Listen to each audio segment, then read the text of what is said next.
ஒரு crispy and டேஸ்டியான egg drop biscuit எப்படி வீட்டிலே செய்கிறதுன்னு பார்க்கலாமா?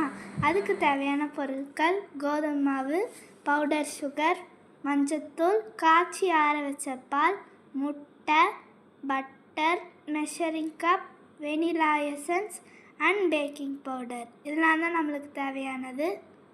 ஒரு மிக்சிங் பவுலில் 2 tablespoon butter, 3/4 cup powder sugar இதெல்லாம் சேர்த்து ஒரு விஸ்க் வச்சு நல்லா மிக்ஸ் பண்ணி விட்டுக்கலாம்.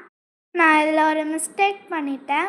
பட்டர் லைட்டாக மெல்ட் பண்ணி சேர்த்துக்கணும். நீங்கள் இந்த மிஸ்டேக் பண்ணாமல் மெல்ட் பண்ணி சேர்த்துக்கோங்க.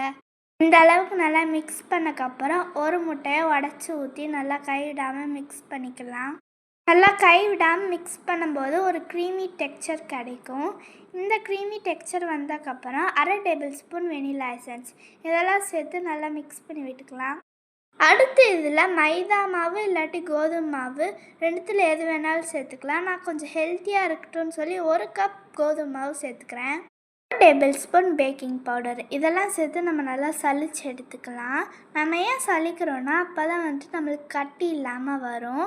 ஒரு விஸ்க் வச்சு நம்ம இதெல்லாம் நல்லா கைவிடாமல் மிக்ஸ் பண்ணிகிட்டே இருக்கலாம். கலருக்காக கொஞ்சமாக மஞ்சத்தூள் ஆட் பண்ணிக்கிறேன். நீங்கள் இதுக்கு பதிலாக ஃபுட் கலர் கூட ஆட் பண்ணிக்கலாம். கொஞ்சமாக பால் இதெல்லாம் சேர்த்து நல்லா மிக்ஸ் பண்ணி விட்டுக்கலாம். பிஸ்கெட் பேட்டர் தண்ணியாகவும் இருக்கக்கூடாது, ரொம்ப கெட்டியாகவும் இருக்கக்கூடாது. இந்த மாதிரி எட்டு போட்டால் அப்படியே இருக்கணும். இதுதான் கரெக்டான கன்சிஸ்டன்சி.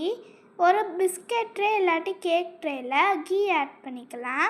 நான் இன்றைக்கி பட்டர் பேப்பருக்கு பதிலாக கீ ஆட் பண்ணியிருக்கேன். ஸோ கீ ஆட் பண்ணிவிட்டு கொஞ்சமாக கோதுமை மாவு போட்டு இந்த மாதிரி டேப் பண்ணும்போது ஃபுல்லாமே நம்மளுக்கு ஸ்ப்ரெட் ஆகும். ஸோ இதுவே ஒரு பட்டர் பேப்பர் மாதிரி ஒரு லேயர். இந்த அளவுக்கு நம்ம நல்லா டேப் பண்ணி விட்டுக்கலாம். நான் ஸ்பூன் யூஸ் பண்ணி காயின் ஷேப்பில் ஊற்றி எடுத்துக்கிறேன். நீங்கள் ஸ்பூன் வேணான்னா பைப்பிங் பேக் இல்லாட்டி ஜிப்லாக் கவரில் ஊற்றி இந்த மாதிரி காயின் ஷேப்பில் ஊற்றி எடுத்துக்கலாம். உங்கள்கிட்ட பழைய குக்கர் ஏதாச்சும் இருந்துச்சுன்னா அதை 5 மினிட்ஸ் முன்னாடியே ப்ரீஹீட் பண்ணி வச்சுக்கோங்க. உள்ளே ஒரு சின்ன ஸ்டாண்ட் வச்சு நம்ம ரெடி பண்ணி வச்சுருக்க ட்ரே எடுத்து உள்ளே வச்சிடலாம். குக்கர் மூடியில் கேஸ்கட் விசில் எதுவுமே போடாமல் க்ளோஸ் பண்ணி சிம் ஃப்ளேமில் 10 to 20 மினிட்ஸ் பேக் பண்ணி எடுத்துக்கலாம். எனக்கு கரெக்டாக 20 மினிட்ஸ் ஆச்சு. நீங்கள் ஒரு 15 மினிட்ஸ்க்கு நடுவில் செக் பண்ணிக்கோங்க. ஒரு ஃப்ளேம்க்கு ஏற்ற மாதிரி டைம் வேரி ஆகும்.